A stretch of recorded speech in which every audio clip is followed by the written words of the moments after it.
ओंकारं बिंदु संयुक्तं नित्यं ध्यायन्ति योगिनः अविरल शब्द गणो प्रक्षालित सकल भूतल कलंका मुनि विरूपा तीर्था सरस्वती नोरुत दुर्दम अज्ञान तिमिरां ध्यानां ज्ञानांजन शलाकया चक्षुरुन्मीलितमेन तस्मै श्री गुरुवे नमः। श्री परम गुरुभ्यो नमः। परम्पराचार्य गुरुभ्यो नमः। सकल कल शांति भव्य जीव मना प्रतिबोध कारक मिदम शास्त्रम श्री मरणकंडिका नाम देमस्य मूल ग्रंथ कर्तार श्री सर्वज्ञ देवा तदुत्तर ग्रंथ कर्तार श्री गंधर देवा प्रतिगणधर देवा तेषां वचोनुसार मासाद्य पूज्य अमित गति आचार्येण विरचितमिदं शास्त्रं श्रोतार सावधानतया शृण्वन्तु। मंगलम भगवान वीरो मंगलम गौतमो गणि मंगलम कुंदकुंदाद्यो मंगलमंगल्यं सर्वकल्याणकारकं प्रदानं सर्वधर्माणां जैनं जयतु शासनं वन्दे विद्यासागरं वन्दे सन्मती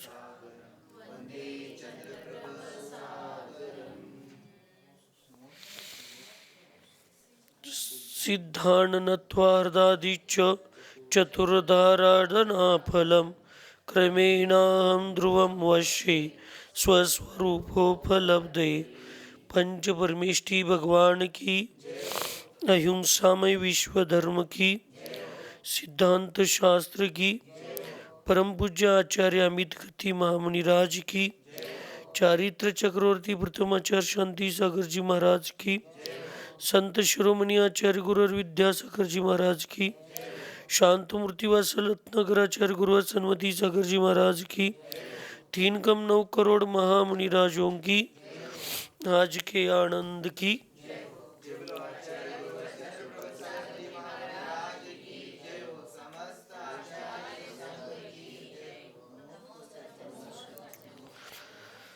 आचार्य भगवंत अमित गति महामुनिराज मरण खंडिका की पूर्व चर्चा में शुभ परिणामों की रक्षा हेतु साधु या शपक राज को आचार्य के साथ ही धर्म संबंधी वार्तालाप करना चाहिए।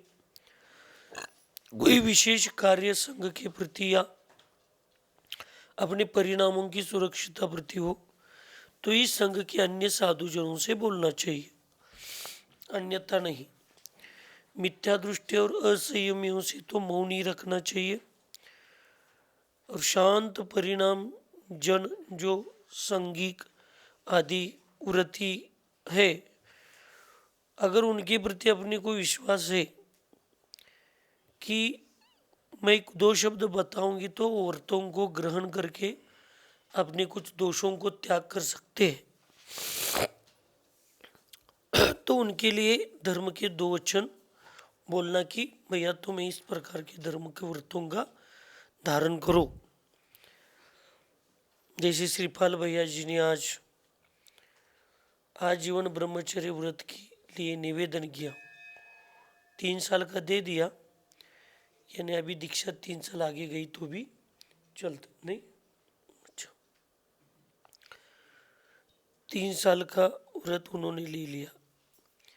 समाधि की प्रभावना देखकर कल श्राविकाओं ने मन में परसों भावना की, घर त्याग का, दीक्षा का संकल्प आदि आदि।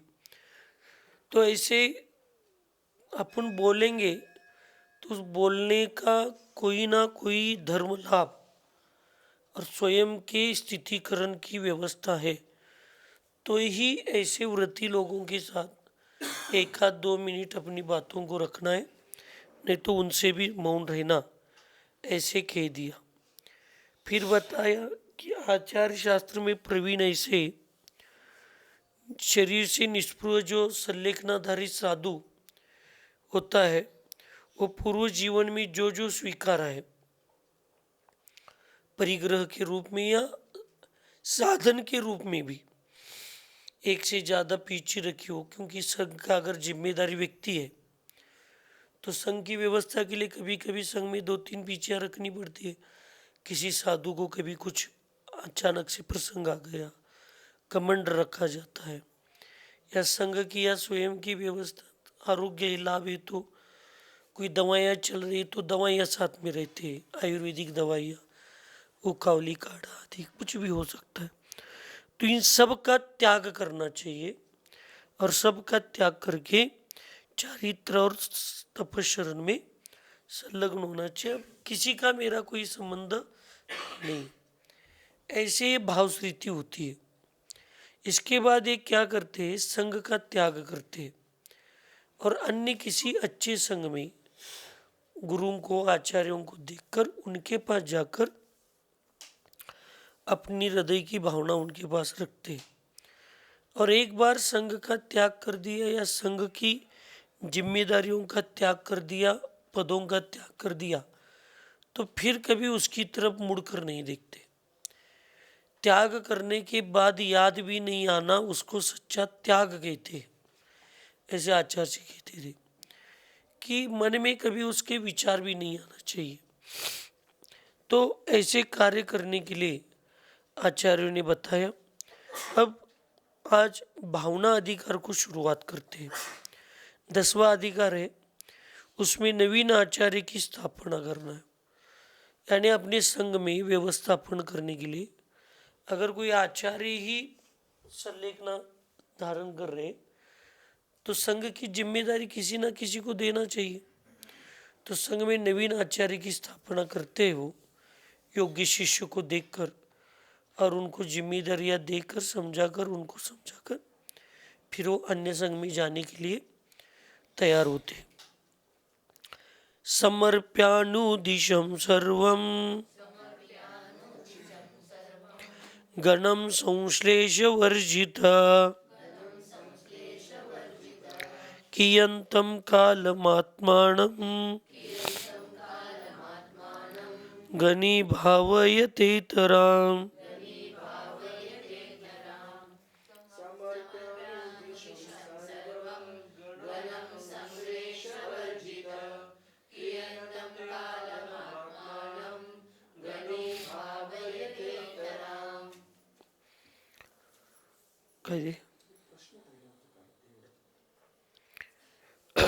कालचं जो उत्तर व्यवस्थित सांगितलं होतं की शय्या त्यागाच्या आदेशाला का सांगितलं आणि परिकर्मवृत्तीचा अर्थ काय। त्यावेळी सांगितले की शय्याचा उपलब्ध वस्ती, शय्याचा अर्थ शय्या का अर्थ है सोने का शय्या स्थान नहीं लेना, जो वस्ती का आदि जो गुम्फा आदि उसमें हमने उदाहरण भी दिया था। आचार्य चंद्रबोस सागर महाराज यहाँ विराजमान है, ऐसे वस्तिका पर लिखते नाम लिखते ये महाराज इस गुफा में है। ऐसे वैसे जो शपक राज होता है वो अपने मन से अब यहाँ थोड़े दिन में रुकने वाला हूँ, ऐसे तो सबकी होती है। ऐसा कोई इतना निश्चय से किसी को नहीं बताया कि जहाँ पे रहते वहाँ पे कोई मालिक होकर नहीं रहता।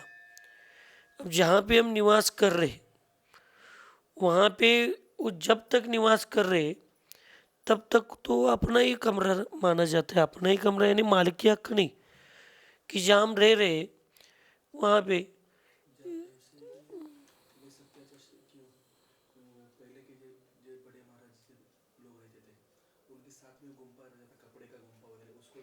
ऐसे नहीं ले सकते। यहाँ पे आचार्यों ने उसकी कोई व्यवस्था नहीं बताई।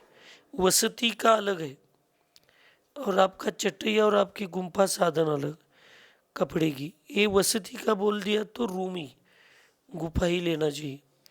और इस सब को संस्तर आदि यानी चटाई पहले पूर्व में जो भी अपन उपयोग में लाते थे उसको सब का त्याग करना चाहिए और उसको स्वाध्याय या धर्मोपदेश के हेतु जो शास्त्र आदि है, आचार्य आदि की वयावृत्ति हेतु अन्य कोई परिग्रह औषधिया तद अतिरिक्त ज्ञानोपकरण है, उन संयम उपक्रम संग्रहित कर रखे तो उनका सबका क्या करना चाहिए, त्याग करना चाहिए। क्योंकि यहाँ परिकर्मवती का अर्थ है स्वयं के उद्देश्य से, जो वसति का संस्तर, उपकरण, औषधियाँ, दवाइयाँ आदि रखी है, उन सब का क्या करना चाहिए? त्याग करना चाहिए, इसे बता दिया। त्याग करना चाहिए इसका मतलब क्या होता है? वो व्यवस्था जहाँ पे हमने समाधि स्वीकारी है, ऐसे संग या निर्यापकाचार्य के ऊपर जाएगी वो। अब मुझे स्वयं को नहीं बोलना चाहिए मेरी चटाई कहाँ है, मेरी दवाई कहाँ है, मेरी दवाई लेकर चलो, ओ मेरी तेल की डिब्बी में से तेल लगाओ या घी लगाओ। अब ये शपक राज को स्वयं को नहीं बोलना है, ये सब निर्यापकाचार्य और सेवा करने वाले जो अन्य साधुगणों की नियुक्ति की जाती है, उनकी जिम्मेदारी है कि शपक राज को उतना भी सूक्ष्म दोष भी ना लगे और दीनता का प्रसंग ना आ जाए, इसकी तरफ ध्यान देना या उन अन्य नियुक्त किए हुए मुनिराज आरिका या निर्यापकाचार्य की होती है। वो तो बस शरीर को ही अपना नहीं समझ रहा, इतना उसका वैराग्य दृढ़ हो गया, तत्व चिंतन स्थिर हो गया, तो फिर अन्य चीजों का क्या है? ऐसे वहां पे अर्थ लगाना चाहिए। समाधि के जो इच्छुक आचार्य अपने चतुर्विध संघ को नूतन आचार्य के लिए समर्पित करते और संकलेश रहित अर्थात संघ भार से मुक्त होते हुए वे आचार्य कुछ समय तक अतिशय रूप से अपने आत्मा की भावना करते। अब उम्र हो गई है, कुछ बीमारियां जड़ गई है, आदि आदि, अब रत्नत्रय का पालन नहीं हो रहा, यानी थोड़ी शिथिलता सी दिख रही है, तो ऐसे महाराज संघ के एक योग्य शिष्य को सौंपते, नया आचार्य देते।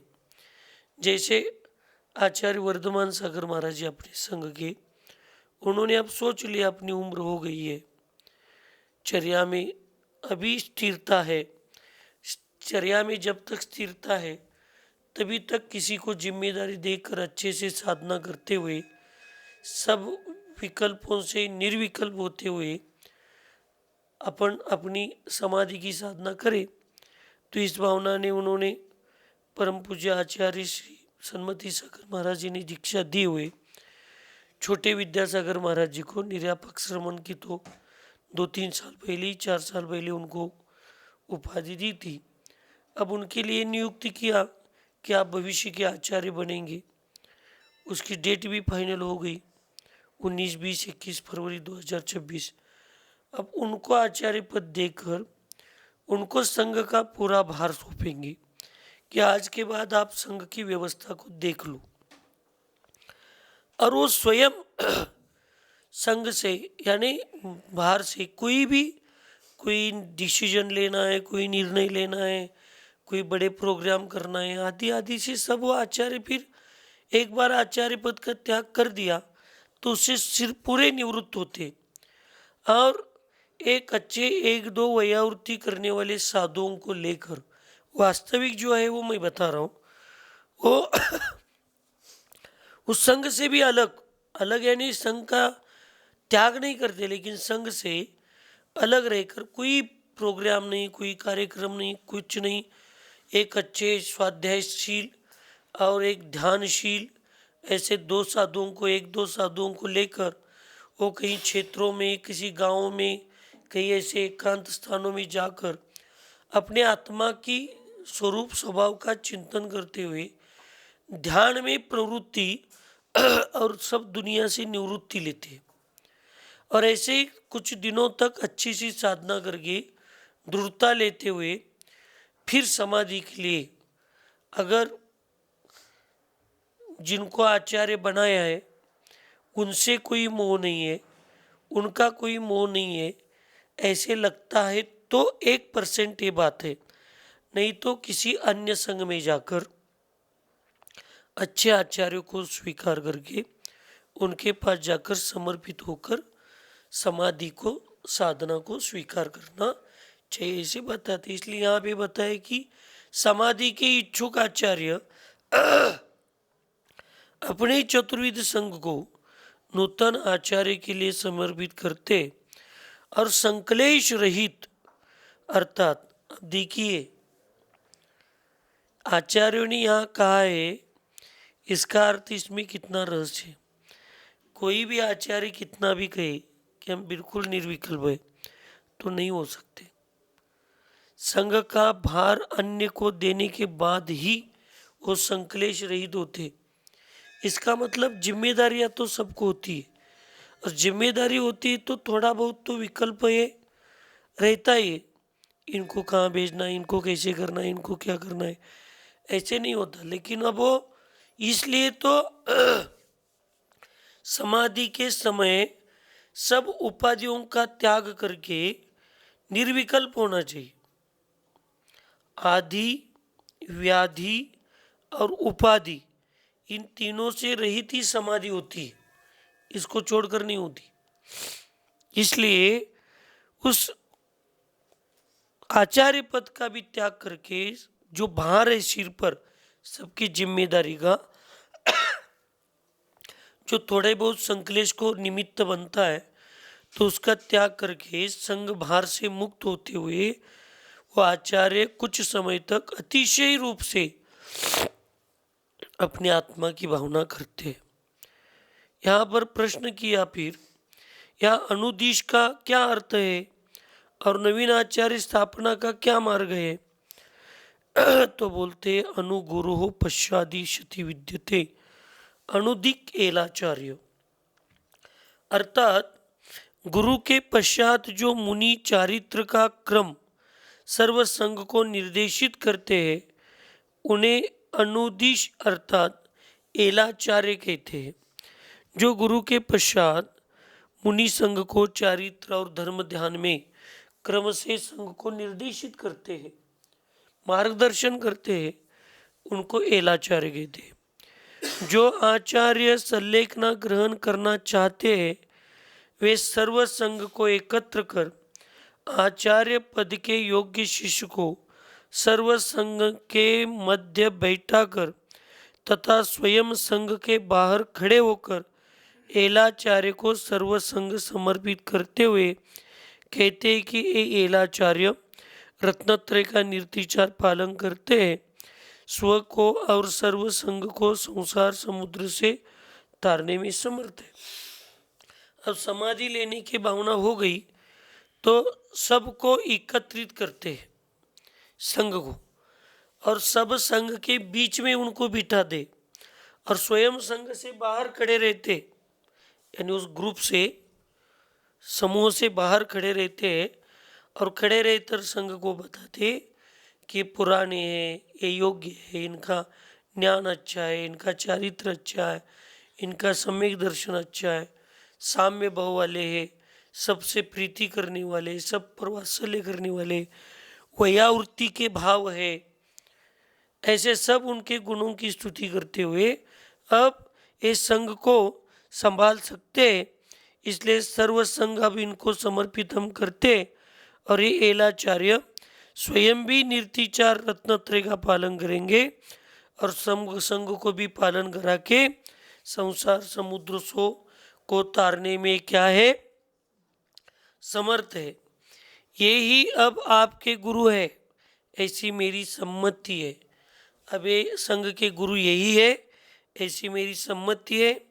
अतः इनकी आज्ञानुसार ही आप सबकी प्रवृत्ति होनी चाहिए इत्यादि उनको उपदेश, आदेश, सूचना करते हुए तत्पश्चात परोपकार करने का आयास छोड़कर अर्थात निर्द्वंद होकर आत्म ध्यान की भावना से अपनी आत्मा को संस्कारित करना चाहिए। ये त्याग की विधि है, और एक बार उसको त्याग कर दिया संघ को तो पुनः मेरा संघ कह के वहाँ पे द्रव्य रूप से तो स्वीकार करना ही नहीं है, भाव रूप से भी नहीं करना चाहिए। एक तो कुछ दिनों तक रहना है, तो जिनको आचार्य नियुक्त किया है उनके आदेश और उनके सूचना अनुसार संघ के साधुओं को लेकर रहना है, लेकिन वो शिष्य के रूप में ही रहना चाहिए। फिर गुरु के रूप में वहाँ पे किसी काम में दखल अंदाजी करना या निर्णय, कोर कमेटी कहते, कोर कमेटी, ऐसे में कोई सहयोग नहीं होगा, सम्मिलित नहीं होंगे। संघ में रहकर अपनी अपनी साधना करेंगे, स्वाध्याय के समय स्वाध्याय में जाएंगे, भक्ति के समय रहकर बाकी समय अपनी आत्मा का चिंतन करेंगे, और एक दो अच्छे उसमें स्वाध्याय कराने वाले ज्ञानवान हो और सेवा वयोवृत्ति करने वाले विनयशील, ऐसे एक दो साधुओं को लेकर वो जिनको नूतन आचार्य बना है उनके आदेश और आज्ञा अनुसार किसी क्षेत्र पर या किसी एकांत स्थान पर, अपरिचित स्थान पर जाकर अपनी आत्मा की साधना कर दे, और योग्य समय देखकर एक तो उन नूतन आचार्य के पास नहीं है तो अन्य आचार्य के पास जाकर समाधि को स्वीकार करते हैं। फिर ये आचार्य पद त्याग करने की 5 भावनाएं कौन सी है? तो आचार्य कहते हैं, कांदर्पी कलविषी प्राज्ञैः राबी योग्यासुरी सदा सामोहि पंचमी हेया संक्लिष्टा भावना ध्रुवम्।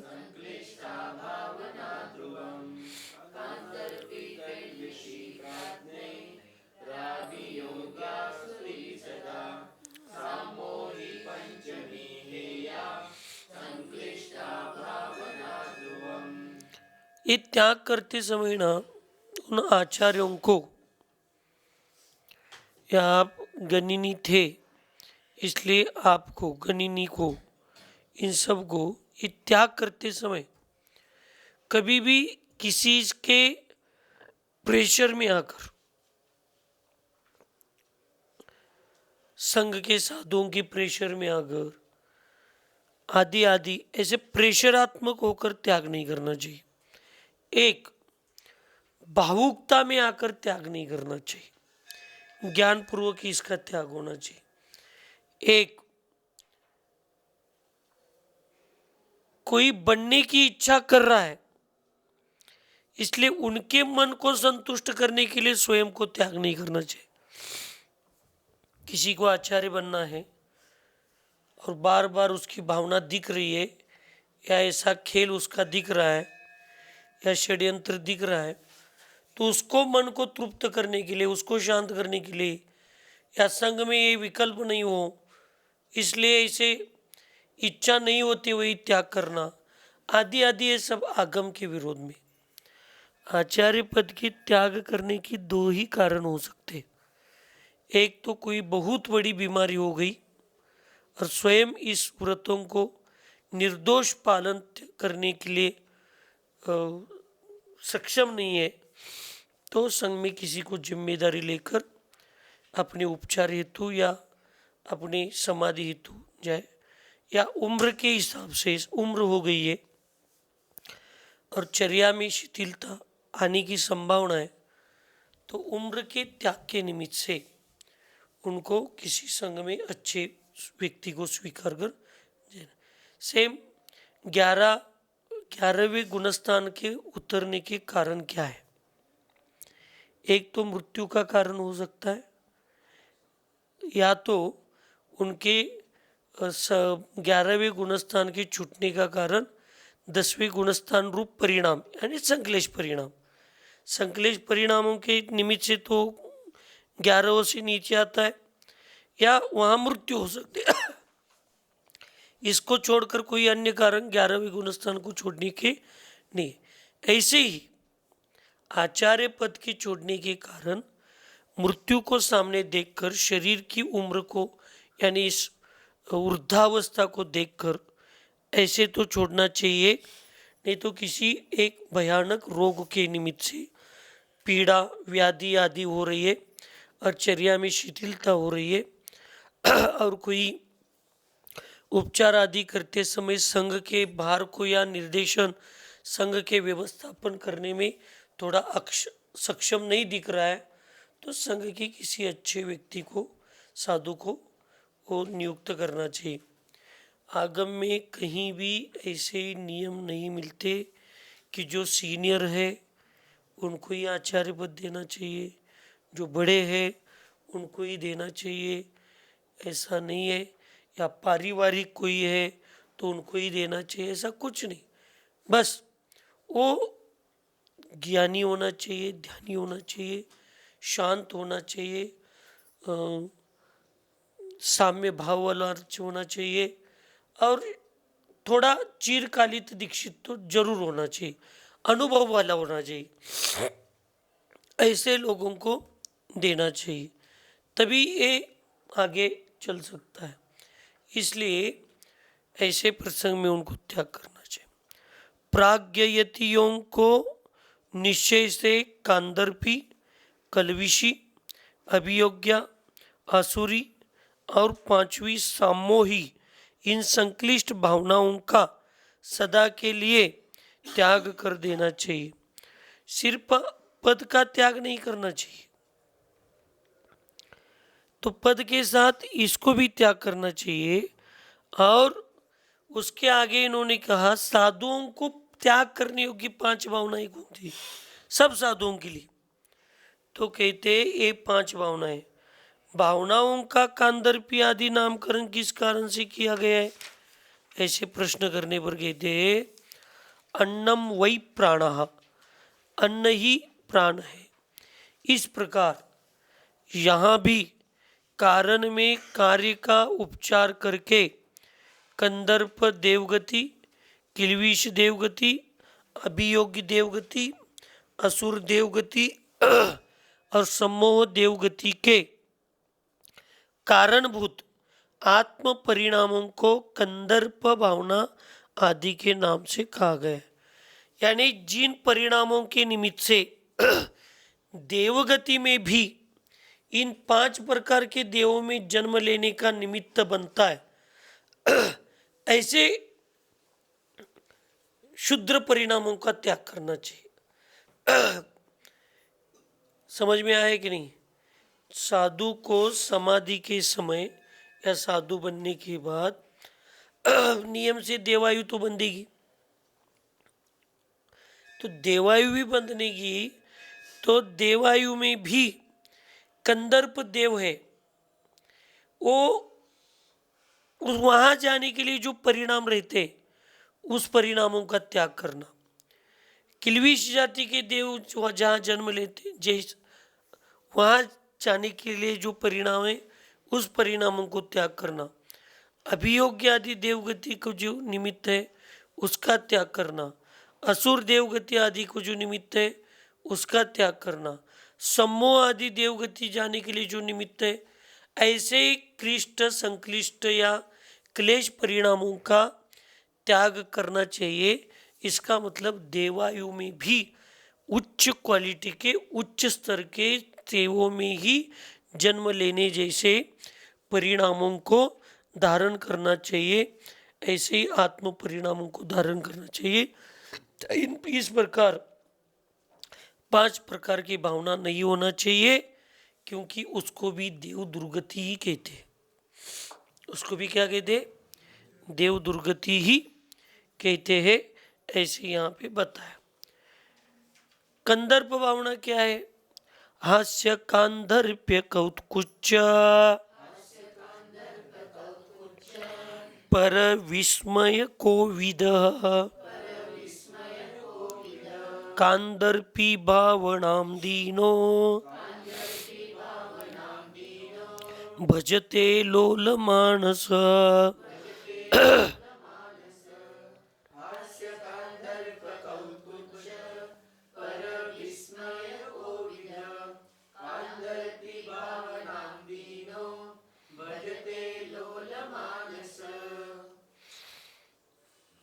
जो चंचल चित्त वाला दीन मुनि दूसरों को विस्मय उत्पन्न कराने में चतुर होता है और हास्य कंदर्प आदि कौतकुच्च आदि करता रहता है, वह कंदर्प भावना करने वाला कहा है। जो स्वयं चंचल चित्त वाला है, दीन मुनि है। दीन का मतलब गरीब नहीं, दीन का मतलब उसकी भावना आकुंचित संकुचित होती है। किसी के प्रति अच्छे भाव नहीं है, किसी के बड़प्पन को नहीं देखना, किसी को अच्छेपन को नहीं देखना, किसी को देखकर मेरा ऐसा कब होगा, मेरा ऐसा कब होगा, ऐसी भावना, ऐसे संकुचित वृत्ति वाला होता है वो। और हर समय दूसरों को विस्मय यानी आश्चर्य करने के लिए, अच्छे कार्यों से आश्चर्य नहीं, दादा कोंड की जैसी भाषा बोलिए थोड़के, डबल मीनिंग या किसी व्यवस्था का कोई निर्णय ही नहीं है, ऐसे आश्चर्य करने में चतुर होता है। और हास्य, हर समय हंसना हंसना हंसना, ये वो ये आदि। साधु को हंसने के लिए मना नहीं है,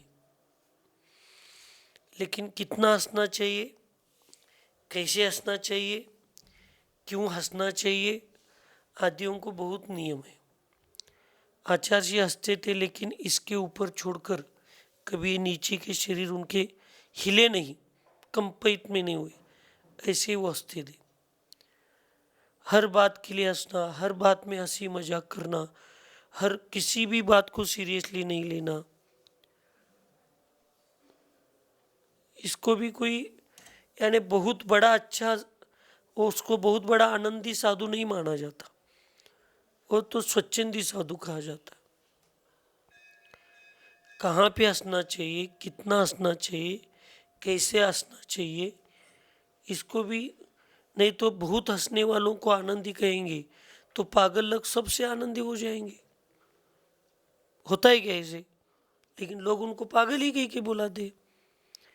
इसे बहुत हंसना भी साधुओं के लिए, हर चीज के लिए हंसना भी, सबसे बड़ी दूसरों की किसी व्यवस्था पर देखकर हंसना ही, ये साधुओं के लिए कभी शोभनीय नहीं है। हर चीज में हंसी मजाक करते रहना, वो भी साधुओं को शोभनीय नहीं है। गांभीर्य रहना चाहिए, गंभीरवत होना चाहिए। इसलिए एक कंदर्प भावना कहती है। हास्य एवं कांदर्प आदि किसे कहते हैं, प्रश्न करते तो कहते गंदी हंसी हंसना। गंदी हंसी हंसना मतलब विषयों को लेकर निंदात्मक, दूसरों को अपमानात्मक, या दूसरों के प्रति मराठी में चेष्टा, हाँ ऐसी, तो ऐसे में हंसना आदि आदि सर पे कंदर्प के रूप में चला जाता है। हम सब लोग जो समझ रहे हैं ना, हंसना बहुत अच्छा होता है, हंसना बहुत अच्छा होता है, तो हंसना बहुत अच्छा नहीं होता है। कम हंसना बहुत अच्छा होता है और बहुत हंसना कम अच्छा होता है, इसको ध्यान रखना चाहिए। बहुत हंसना कम अच्छा होता है और कम हंसना बहुत अच्छा होता है, ये यहाँ पे अर्थ है। अपने विभाव को या अपने जो अपनी गाना जिसमें अपने अच्छा लगता है, वो अपनी गलती को छिपाने के लिए ये सब बातें हैं, लेकिन वास्तविक सत्य तो सत्य होता है। गंदी हंसी हंसना हास्य, राग की अधिकता से हास्य मिश्रित असभ्य वचन बोलना कंदर्प, और राग की अधिकता युक्त हंसते हुए दूसरों को लक्ष्य कर शरीर से कुचेष्टा करना कौतकुच्च होता है। असभ्य वचन बोलना, इसका मतलब विषयात्मक विषयों को बोलते हुए हंसना, उस वचनों में वचनों की क्या वचन गुप्ती की मर्यादा का भंग हो, भाषा समिति की मर्यादा का भंग हो, ऐसे हंसते हंसते बोलना, इन सब को कंदर्प कहते।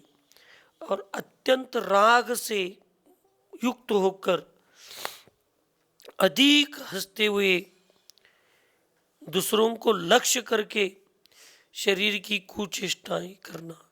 शरीर की कुचेष्टाएं मुझे उदाहरण के रूप में ऐसे दूसरों की तरफ हाथ वारे करते हुए, दूसरों की तरफ इशारे करते हुए, या ऐसे हंसते हुए भी सिर को पकड़ के, या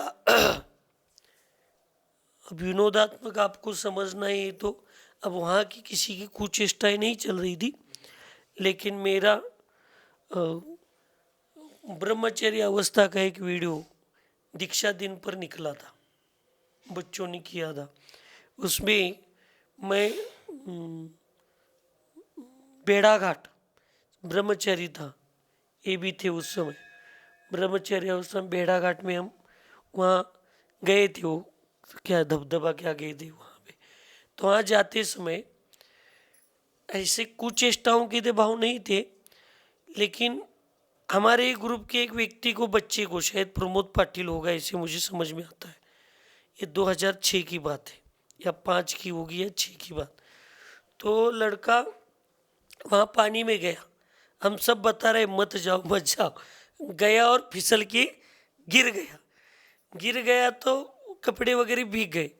तब मैं वहाँ पे एक विशिष्ट प्रकार के मैं हंस रहा था, यानी मुझे हंसी सहन नहीं हो गई, तो ऐसे कमर में झुक झुक कर मैं हंस रहा था। और वो किसी ने वीडियो हमारे ग्रुप के बच्चों ने उस समय बनाया था। तो अभी दीक्षा दिन के समय वो पूर्व के ऐसे बचपन से कोई फोटो मिस करके एक वीडियो बनाया था, उसमें वो 2-3 साल पहले मैंने वो मुझे दिखाया गया था। तो ऐसे नहीं एकदम से किसी के प्रति ऐसे अपमानित करने के भावना से और हाव भाव करते हुए ऐसे पागल जैसे लोग हंसते, ऐसे शारीरिक चेष्टाएं कुचेष्टाएं करते हुए हंसना एक कुछ कौतुकुच्च होता है। और इन कंदर्प एवं कौतुकुच्च पूर्वक कुछ कौतुक दिखाकर दूसरों को आश्चर्य में डालना, ये सब कंदर्प आदि भावनाएं होती है। तो साधुओं को और सबको ये समझ में आना चाहिए कि ऐसी भावनाओं का हमारा त्याग होना चाहिए। ज़्यादा हंसना नहीं चाहिए, जितना हंसना चाहिए, कब हंसना चाहिए, विशेष कार्य में ही होना चाहिए। हर चीज़ों में ऐसे हंसी मजाक करते बैठेंगे तो साधु के लिए ये अच्छा नहीं माना जाएगा। अब तक कुछ हुआ वो तो ठीक है, लेकिन इसके आगे तो सबके जीवन में परिवर्तन होना चाहिए, विचारों में परिवर्तन होना चाहिए। क्यों आचार्य यहाँ पे बता रहे, सुखी रहे सब जीव जगत में, कोई कभी न घबरावे, वैर पाप अभिमान छोड़ जग, नित्य नए मंगल गावे। ओम नमः। सबको क्षमा, सबसे क्षमा।